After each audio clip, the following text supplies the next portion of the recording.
आज हम लोग क्लास 10th भूगोल का 5वां अध्याय जिसका नाम है खनिज तथा ऊर्जा संसाधन, इनके बारे में बहुविकल्पी प्रश्न करीबन 42 प्रश्न है।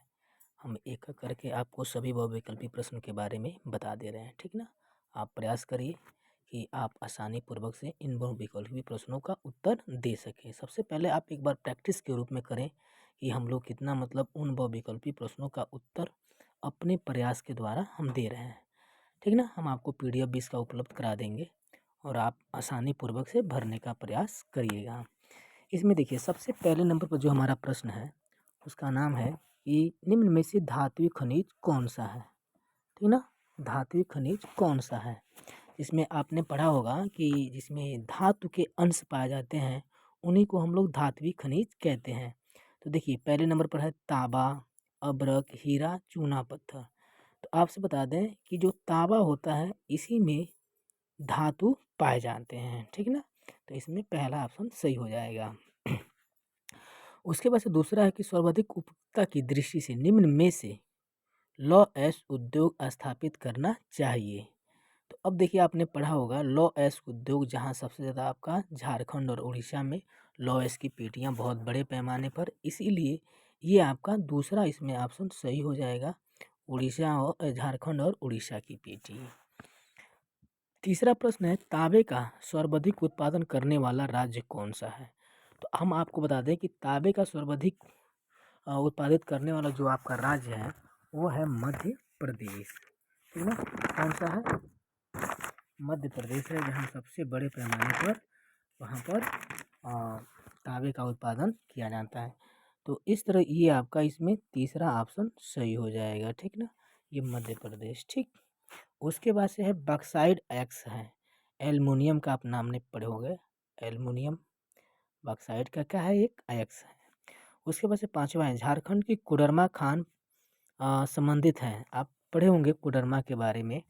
तो ये पांचवा जो प्रश्न हमको बता रहा है कि कोडरमा का संबंध किससे है, वो आप पढ़े होंगे अभ्रक, जो सबसे फेमस है वहाँ अभ्रक के लिए, ठीक ना। तो ये महत्वपूर्ण है, आपके एग्जाम में बहुत ज़्यादा कई बार ये प्रश्न पूछा गया है। तो ये आपका चौथा इसमें ऑप्शन सही हो जाएगा। किसके नहीं चौथा नहीं, तीसरा ऑप्शन गलत, सॉरी, तीसरा ये ऑप्शन आपका सही हो जाएगा, ठीक ना। उसके बाद से है तीसरा ऑप्शन सही होगा अभ्रक, ठीक ना। झारखंड की कोडरमा खान संबंधित है तो अभ्रक के लिए। भारत में अभ्रक उत्पादन में किस राज्य का प्रथम स्थान, तो झारखंड है जहां प्रथम स्थान आता है, वही जो अभी हमने आपको बताया था, कोडरमा है, गया है, हजारीबाग है, जहां बहुत बड़े पैमाने पर इसका उत्पादन होता है। अगला प्रश्न है सात, कोलार का संबंध किससे है। देखिए ये कोलार कई लोग इससे कोयला समझ लेते हैं, नहीं, कोलार का जो संबंध है वो है सोने से। जो अभ्रक में सबसे बड़ा एक अभ्रक कह रहा है, कर्नाटक का सबसे बड़ा एक खान है जहाँ सोना बहुत बड़े पैमाने पर पाया जाता है। उसके बाद से देखिए अगला जो 8 नंबर का प्रश्न वो कह रहा है निम्न में से कौन सा खनिज अपक्षित पदार्थ के अवशिष्ट भाग की त्यागता हुआ चट्टानों के अपघटन से बना है। तो आप लोगों ने पढ़ा होगा ये बक्साइड है, ठीक ना, क्या है, बक्साइड। ये चट्टानों को त्यागता हुआ अवशिष्ट जो भी पदार्थ है उन्हीं से ये बना होता है। तो इसमें आपका दूसरा ऑप्शन सही है। मुंबई हाई प्रसिद्ध है, आपने पढ़ा होगा मुंबई हाई, पेट्रोलियम के लिए, खनिज तेल के लिए, ठीक ना। उसके बाद से झरिया प्रसिद्ध है, तो झरिया का नाम सुने होंगे, जो कोयला के लिए बहुत प्रसिद्ध है, झारखंड में पाया जाता है, ठीक ना। तो ये आप विशेष रूप से, ठीक ना, तो ये आपका किससे संबंधित हो जाएगा, झरिया जो है वो है किससे, कोयले से संबंधित हो जाएगा। कौन सा इसमें ऑप्शन हो जाएगा, दूसरा ऑप्शन इसमें आपका सही हो जाएगा। हेमेटाइट का संबंध किस खनिज से, हेमेटाइट आपने पढ़ा होगा कि लौह अयस्क के 4 प्रकार होते हैं, मैग्नेटाइट, हेमेटाइट, पिट्स और लिग्नाइट। तो इसमें कौन सा हो जाएगा, लौह अयस्क, चौथा इसका ऑप्शन आपका सही हो जाएगा। एंथ्रेसाइट का संबंध किस खनिज से है, एंथ्रेसाइट जिससे कोयला का 4 प्रकार होते हैं, एंथ्रेसाइट, बिटुमिनियस, लिग्नाइट और ये करके आपको पाए थे। तो इसका संबंध है कोयले से, ठीक ना। तो ये आपका इसमें तीसरा ऑप्शन हो गया। अगला है निम्न में से कौन सा खनिज आधारभूत है। अब देखिए आधारभूत उद्योग से संबंधित, तो लौह अयस्क जो होता है वो एक आधारभूत खनिज है जो बहुत से इस पर उद्योग क्या होते हैं, डिपेंड होते हैं, आधारित होते हैं। ठीक ना। अगला आपका प्रश्न है, निम्न में से इस्पात बनाने में किस खनिज का उपयोग किया जाता है? तो मैग्नीज का जो है बड़े पैमाने पर आपने पढ़ा होगा, यदि 1 टन हम लोग लोहा इस्पात तैयार करते हैं तो उसमें 10 किलोग्राम मैग्नीज का उपयोग किया जाता है। ठीक ना। तो इस तरह हम आपको आगे और प्रश्न बता रहे हैं। 14 प्रश्न हो गए, 15 नंबर प्रश्न को देखना है हम लोग को। ठीक ना। तो 15 जो प्रश्न है वो कह रहा है, देखिए कह रहा है, निम्न में से कौन सा खनिज महासागरीय, थोड़ा ध्यान दीजिएगा, महासागरीय जल से प्राप्त होता है? एल्युमिनियम, सल्फर, मैग्नीशियम और हीरा। इसमें मैग्नीशियम ब्रोमाइड का भी नाम सुने होंगे, जो समुद्र के तलों में ही प्राप्त होते हैं। निम्न में से कौन सा खनिज सबसे कठोर होता है? तो आप लोगों ने पढ़ा होगा हीरा, और सबसे मुलायम होता है चूना। तो इसमें ऑप्शन हो जाएगा आपका, यदि कठोर पूछे तो हीरा और मुलायम पूछे तो चूना हो जाएगा। मयूरभंज केदुझर लौह की खान कहाँ स्थित है? आपने पढ़ा होगा उड़ीसा। ठीक ना। ये उड़ीसा में है। बहुत प्रसिद्ध पेटियां हैं जहाँ से लौह प्राप्त की जाती है। प्लेसर निक्षेप किन खनिजों को कहते हैं? प्लेसर, जहाँ देखिए आपने पढ़ा होगा, इसमें सोना भी सही है, चांदी भी सही है, टीन भी सही, तो इसमें ये आपके चौथा ऑप्शन है, उपरोक्त सभी हो जाएगा। प्रेशर निक्षेप में ये सभी खनिज पाए जाते हैं। अगला है 10 नंबर का प्रश्न, भारत में पवन ऊर्जा का विशाल फार्म कहाँ स्थित है? तमिलनाडु में। आपने पढ़ा होगा, बहुत एशिया का सबसे बड़ा पवन ऊर्जा केंद्र के रूप में इसको जाना जाता है। तो ये आपका कितने नंबर प्रश्न हो गया? 19 नंबर। अब 20 नंबर प्रश्न को हमको देखना है। ठीक ना। तो हम आपको बता दे रहे हैं 20 नंबर प्रश्न। 20 नंबर जो हमारा प्रश्न है वो हमको कह रहा है कि निम्न चट्टानों में से किस चट्टान के स्तरों में खनिजों का विशेषण और संचयन होता है? तो तलछटी आपने पढ़ा होगा, आपके ये एनसीईआरटी की क्वेश्चन, ये बहुत ज़्यादा ही एग्जाम में पूछे जाते हैं। ठीक ना। तो ये जो थोड़ा सा यहाँ चट्टान या भट्टान लिख दिया गया है, आप सही कर लीजिएगा, चट्टान होगा, थोड़ा सा मिस्टेक हो गया टाइपिंग करने में। ठीक ना। तो ये विशेष रूप से आपका तलछटी चट्टान हो जाएगा। ऊर्जा का परंपरागत स्रोत आपने पढ़ा होगा, ऊर्जा के 2 तरह के स्रोत होते हैं, एक परंपरागत और एक गैर परंपरागत। तो ये भूतापी, ज्वारी, बायोगैस, ये सभी गैर परंपरागत है, लेकिन प्राकृतिक जो गैस है वो परंपरागत स्रोत होता है। मोनाजाइट रेत निम्न में से कौन सा खनिज पाया जाता है? आपने पढ़ा होगा, ये मोनाजाइट रेत जो है वो केरल में पाया जाता है, और विशेषकर थोरियम के लिए सबसे फेमस है।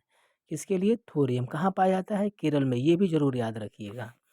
भारत में कोयला उत्पादन में प्रथम स्थान है, तो ये झारखंड का आपने पढ़ा होगा, सबसे बड़ा, जहाँ वहाँ झरिया प्रसिद्ध है। ठीक ना। झरिया तो बहुत फेमस है, झारखंड का झरिया है, बोकारो है, फिर से पश्चिम बंगाल का रानीगंज है, ये सबसे प्रसिद्ध। हाँ देखिए, यहाँ एक और भी प्रश्न आ गया कि रानीगंज कोयला खान कहाँ स्थित है? तो वो है पश्चिम बंगाल में। यदि झरिया पूछे किस राज्य में है तो वह है झारखंड में। ठीक ना। अंकलेश्वर किसके लिए प्रसिद्ध है? अंकलेश्वर तेल क्षेत्र, खनिज तेल का नाम पढ़े होंगे, जहाँ बहुत बड़े पैमाने पर वहाँ पर खनिज तेल क्या होता है? प्राप्त होता है। तो इस तरह आपके 25 प्रश्न हो गए। 26 प्रश्न नंबर हम आपको बता दे रहे हैं। ठीक ना। अब देखिए 26 जो प्रश्न नंबर है वो हमारा क्या कह रहा है? देखिए कह रहा है, कलपक्कम में क्या स्थापित है? कलपक्कम परमाणु ऊर्जा केंद्र आपने पढ़ा होगा, 6 है ये, तो इसमें ये आपका पहला ऑप्शन सही हो जाएगा, परमाणु ऊर्जा केंद्र। अगला है, निम्न में से कौन सा ऊर्जा संसाधन नहीं है? देखिए ऊर्जा कह रहा है, तो ये मैग्नीज जो है ऊर्जा संसाधन नहीं है, नहीं तो सौर ऊर्जा, कोयला और पवन ये सभी ऊर्जा के क्या है? संसाधन है। उसी तरह अगला है 28 नंबर, निम्न में से भारत प्रमुख रूप से किसका आयात करता है? आयात की बात आता है देखिए, तो वह है पेट्रोलियम का आयात करता है भारत, नहीं तो बाकी सभी का निर्यात करता है। ठीक ना। निम्न में से कौन सा अलौह खनिज है? अलौह खनिज आपने पढ़ा होगा जस्ता, जिसमें लोहे के अंश नहीं पाए जाते हैं, तो मैग्नीज में भी लोहे का अंश पाया जाता है, निकिल में भी लोहे का अंश पाया जाता है और कोबाल्ट में भी लोहे का अंश पाया जाता है, लेकिन जस्ता है ये अलौह खनिज है, इसमें लोहे का अंश नहीं पाया जाता है। ठीक ना। अगला है 30 नंबर, निम्न में से भारत का सबसे पुराना तेल उत्पादक राज्य कौन सा है? असम आपने पढ़ा होगा, डिगबोई असम का सबसे प्रसिद्ध है, वहाँ तेल पहले सबसे पहले वहीं पर तेल प्राप्त हुआ था। अगला है 31 नंबर, खेतड़ी किस के लिए प्रसिद्ध है? खेतड़ी तांबा के लिए, आपने पढ़ा होगा। ठीक ना, ये बहुत फेमस है, ये भी बहुत कई बार एग्जाम में आपसे पूछे जा चुके हैं कि खेतड़ी का संबंध किससे है। तो इस तरह आपके 31 प्रश्न हो गए और अगले प्रश्न बढ़ रहे हैं जो 32 नंबर प्रश्न है, इनके बारे में हम आगे बढ़ रहे हैं। ठीक ना, एक एक करके हम सभी आपको प्रश्न हल करा दे रहे हैं और आप ये देखकर इस वीडियो को आप आसानी पूर्वक से प्रयास करिएगा। उन सभी रेड होल खनन का संबंध किस राज्य से है? मेघालय आपने पढ़ा होगा कि वहाँ के एक परिवार ने मिलकर एक बहुत बड़ी सुरंग खोद दी थी जो कोयला निकालने के लिए, तो ये मेघालय में स्थित है। अगला है लॉ एस की कौन सी खान जहाँ से लॉ एस 100% निर्यात कर, देखिए बहुत महत्वपूर्ण 100%, आपने पढ़ा होगा कुद्रेमुख की खान जहाँ से जितना भी लॉ एस निकाला जाता है वह क्या बोलते हैं, न्यू मंगलोर जो पतन है वहाँ से अन्य देशों को वहाँ से निर्यात कर दिया जाता है। अगला है मैग्नीज का सबसे बड़ा उत्पादक राज्य कौन सा है? कौन सा? मैग्नीज का। अब देखिए मैग्नीज में आता है उड़ीसा, सबसे बड़ा ये आपका उत्पादक राज्य है। ठीक ना। अगला है नेल्लोर अभ्रक झारखंड पेटी किस राज्य में है? ये थोड़ी सी देखिए यहाँ थोड़ा सा ये मिस्टेक हो गया, झारखंड की ये पेटी नहीं होना चाहिए। ठीक ना, यहाँ लेकिन नेल्लोर अभ्रक किस राज्य में स्थित होता है, इसको आप काट दीजिएगा। झारखंड के जो पेटी लिखा है ऐसे बस प्रश्न यही होगा, नेल्लोर अभ्रक किस राज्य में है? तो ये है आपका आंध्र प्रदेश में। ठीक ना, थोड़ी सी मिस्टेक हो गई है प्रिंट करने टाइप करने में। ठीक ना, आप लोग समझदार है, जानते ही हैं। अगला प्रश्न है निम्न खनिज में से कैल्शियम या कैल्शियम कार्बोनेट तथा मैग्नीशियम कार्बोनेट से बने चट्टानों में पाया जाता है? किन चट्टानों में? चूना पत्थर की चट्टानों में सबसे ज़्यादा पाया जाता है। ठीक ना, तो अगला प्रश्न है 37 नंबर प्रश्न जो हमारा है उसको देखिए।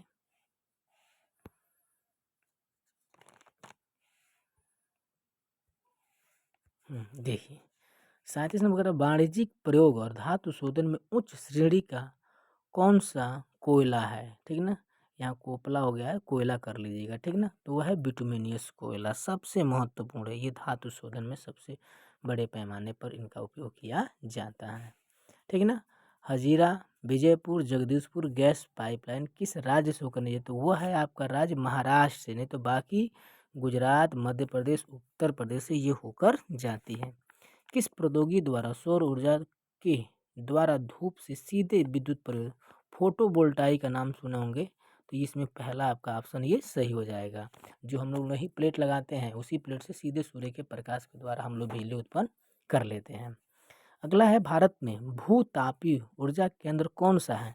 हिमाचल प्रदेश पढ़े होंगे आप लोगों ने, हिमाचल प्रदेश का मणिकर पढ़े होंगे, उसके बाद से लद्दाख का पुगा घाटी पढ़े होंगे, जहाँ बहुत बड़े पैमाने पर भूतापीय ऊर्जा प्राप्त किया जाता है।